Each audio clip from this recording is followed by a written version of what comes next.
ಇನ್ನು ಜಾತಿ ಜನಗಣತಿ ಬಗ್ಗೆ ಬೆಳಗಾವಿ ಜನತೆ ಮಾತನಾಡಿದ್ದಾರೆ. ಏನು ಹೇಳ್ತಾರೆ ಬೆಳಗಾವಿ ಜನ ಕೇಳಿ. ಇವತ್ತೇನು ನಿರ್ಧಾರ ಆಗೈತಿ, ಇದಕ್ಕೆ ಕೇಂದ್ರ ಮತ್ತು ರಾಜ್ಯ ಸರ್ಕಾರ ನಡುವ ಒಂದು ಸಂಘರ್ಷ ಏರ್ಪಡುವಂಥ ಎಲ್ಲ ಸಾಧ್ಯತೆಗಳಿದಾವೆ.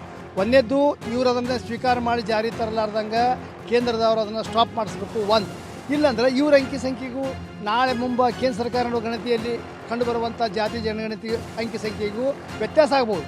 ಆವಾಗ ಇದು ದೊಡ್ಡ ರಾಜಕೀಯ ಒಂದು ಸಂಘರ್ಷಕ್ಕೆ ಕಾರಣ ಆಗ್ತೈತಿ.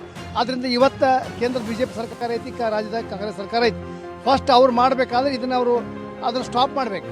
ಅದನ್ನು ಸಿದ್ದರಾಮಯ್ಯನವ್ರು ಸ್ಟಾಪ್ ಮಾಡ್ತಾರೋ ಇಲ್ಲೋ ಇದು ಒಂದು ಪ್ರಶ್ನೆ. ಇನ್ನು ಜಾತಿ ಜನಗಣತಿ ಬಗ್ಗೆ ಮಂಗಳೂರಿನ ಜನ ಕೂಡ ಮಾತನಾಡಿದ್ದಾರೆ. ಏನು ಹೇಳಿದ್ದಾರೆ ಮಂಗಳೂರಿಗರು ನೋಡಿ.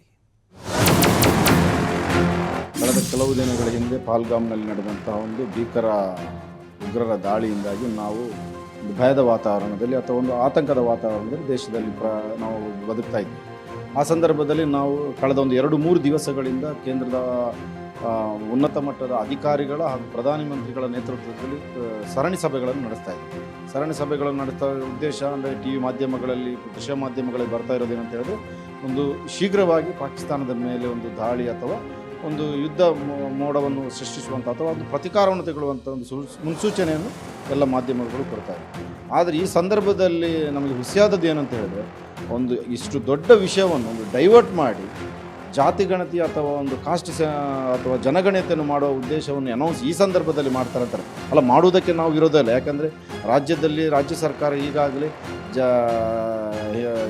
ಜಾತಿಗಳ ಯಾವುದು ಆರ್ಥಿಕ ಸಮೀಕ್ಷೆಯನ್ನು ಮಾಡಿದೆ.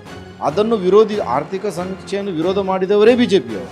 ಈಗ ವಿರೋಧಿ ಮಾಡಿದವರೇ ದೇಶದ ಭದ್ರತೆ ಬಗ್ಗೆ ಮಾತಾಡ್ತಿರುವಂಥವ್ರು ನೇರವಾಗಿ ಅದನ್ನು ಜಾತಿ ಗಣತಿ ಮಾಡ್ತಾರಂತೆ ಹೇಳಿ ಅನೌನ್ಸ್ ಮಾಡ್ತಾರಂತ ಹೇಳಿದರೆ, ನನ್ನ ಪ್ರಕಾರ ಇದು ಜಾತಿ ಗಣತಿ ಮಾಡುವುದು ಸಹ ನನ್ನ ಪ್ರಕಾರ ಡೌಟು. ಮತ್ತು ರಾಜ್ಯದಲ್ಲಿ ನಡೆದಂಥ ಒಂದು ಸಮೀಕ್ಷೆ, ಅದು ಸಾಮಾಜಿಕ ಮತ್ತು ಶೈಕ್ಷಣಿಕ ಸಮೀಕ್ಷೆ, ಅದರ ವರದಿ ಕೂಡ ಮೊನ್ನೆ ಬಹಿರಂಗ ಆದಂಥ ಸಂದರ್ಭ, ಕ್ಯಾಬಿನೆಟಲ್ಲಿ ಬಂದಂಥ ಸಂದರ್ಭ ಇಡೀ BJPಯವರು ಅದನ್ನು ವಿರೋಧಿಸಿದ್ದಾರೆ.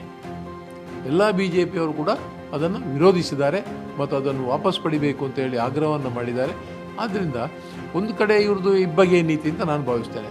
ಕರ್ನಾಟಕ ರಾಜ್ಯದಲ್ಲಿ ಅದನ್ನು ವಿರೋಧಿಸ್ತಾ ಇದ್ದಾರೆ, ಕೇಂದ್ರದಲ್ಲಿ ಅದನ್ನು ಮಾಡ್ತೇವೆ ಅಂತ ಹೇಳ್ತಾರೆ. ಅಂದರೆ ಪ್ರತಿ ಸಲ ಕೂಡ ಇವರ ಇಬ್ಬಗೆಯ ನೀತಿಯಿಂದಾಗಿ ಈ ಭಾರತೀಯ ಜನತಾ ಪಕ್ಷ ಅವರಿಗೆ ಸರಿಯಾದ